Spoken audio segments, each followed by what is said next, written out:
ಸೂಕ್ತ ಚರಂಡಿ ವ್ಯವಸ್ಥೆ ಇಲ್ಲದೆ ರಸ್ತೆ ಕಾಮಗಾರಿ ಮಾಡದಿರಲು ಸ್ಥಳೀಯರಿಂದ ಆಕ್ರೋಶ.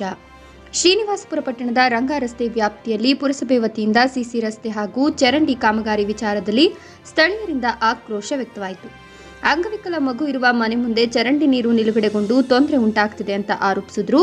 ಚರಂಡಿ ಕಾಮಗಾರಿ ಪೂರ್ಣ ಮಾಡದೆ ರಸ್ತೆ ಕಾಮಗಾರಿ ಮಾಡುತ್ತಿರುವ ಗುತ್ತಿಗೆದಾರ ರಾಜಣ್ಣ ವಿರುದ್ಧ ಸ್ಥಳೀಯರು ಆಕ್ರೋಶಿಸುತ್ತಿದ್ದು, ಸಂಪೂರ್ಣ ಚರಂಡಿ ಕಾಮಗಾರಿ ಮಾಡುವ ತನಕ ರಸ್ತೆ ಕಾಮಗಾರಿ ಮಾಡದಿರಲು ಪುರಸಭೆ ಮುಖ್ಯಾಧಿಕಾರಿಗಳಿಗೆ ಸ್ಥಳೀಯರು ದೂರು ಕೊಟ್ಟಿದ್ದಾರೆ.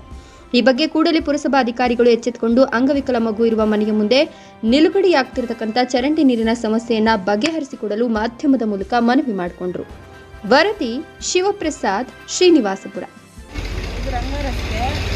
ಗನ್ನಂಗುಡಿ ಹತ್ರ ರೋಡು ಚರಂಡಿ ಆಗಿದೆ, ಆದರೆ ನಮ್ಮ ಮನೆ ಹತ್ರ ನೀರು ಹೋಗ್ತಾ ಇಲ್ಲ. ಅದು ಸ್ಟಾಪ್ ಆಗಿದೆ.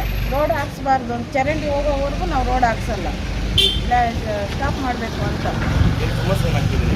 ನೀರು ನಿಂತೋಗ್ತಾ ಇದೆ ಸರ್, ಹೋಗ್ತಾ ಇಲ್ಲ ನೀರು. ನಮ್ಮ ಮನೆ ಹ್ಯಾಂಡಿಕ್ಯಾಪ್ ಮಗ ಇದ್ದಾನೆ, ಸೊಳ್ಳೆ ಕಾಟ, ಅವ್ನಿಗೇನೇನು ಹೆಚ್ಚು ಕಮ್ಮಿದ್ರೆ ಯಾರು ನೋಡೋರು?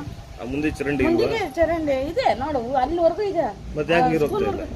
ಅವ್ರು ಕಿಡ್ತಾ ಇಲ್ಲ. ಇವರು ಇದು ಹೈಟ್ ಮಾಡಾಕಿದ್ದಾರೆ, ಅದಷ್ಟು ಹಳೆ ಮರಿ ಹಂಗೆ ಇದೆ ಅರ್ಧಕ್ಕೆ. ಇದೆಲ್ಲ ಕಿತ್ಬಿಟ್ಟು ಹೊಸದಾಗಿ ಹಾಕಿರೋದು, ಅದ್ ಮಾತ್ರ ಕಿತ್ತಿರ ಹಂಗೆ ಇಟ್ಟಿದ್ದಾರೆ. ಎಷ್ಟು ದಿನ ಆಯ್ತು ವರ್ಕ್ ಮಾಡಿದ್ದು? ಅದು 10 ದಿವಸ ಆಗಿದೆ. ಏನಾದ್ರು ಹೇಳಿದ್ರು ಕಾಂಟ್ರಾಕ್ಟ್ರು? ಹೇಳಿದ್ವಿ, ಅವ್ರು ಕಿಳ್ದೆ ಇದ್ದು ನಾವೇನ್ ಮಾಡಕ್ಕಾಗುತ್ತೆ? ಅವ್ರು ಕಿಳಿಸ್ಲಿ ನಾವು ಹಾಕ್ಕೊಡ್ತೀವಿ ಅಂತ. ಯಾರು ಕಾಂಟ್ರಾಕ್ಟ್ರು? ರಾಜಣ್ಣ, ದೂದ್ಪೇಟೆ ರಾಜಣ್ಣ ಏನಂತಾರ ಹೆಣ್ಣನ್ನ ರಾಜಣ್ಣ ಅವರು. ಅವ್ರಿಗೆ ನಾವು ಹೇಳಿದ್ರೆ ನೀವೇನು ಬೇಕಾದ್ರೆ ಮಾಡ್ಕೋಬೇಕ್ರಿ. ಮುನ್ಸಿಪಲ್ ಆಫೀಸಲ್ಲಿ ಕಂಪ್ಲೇಂಟ್ ಕೊಟ್ಟಿದ್ದೀರಾ? ನಾವು ಇನ್ನೂ ಕೊಟ್ಟಿಲ್ಲ.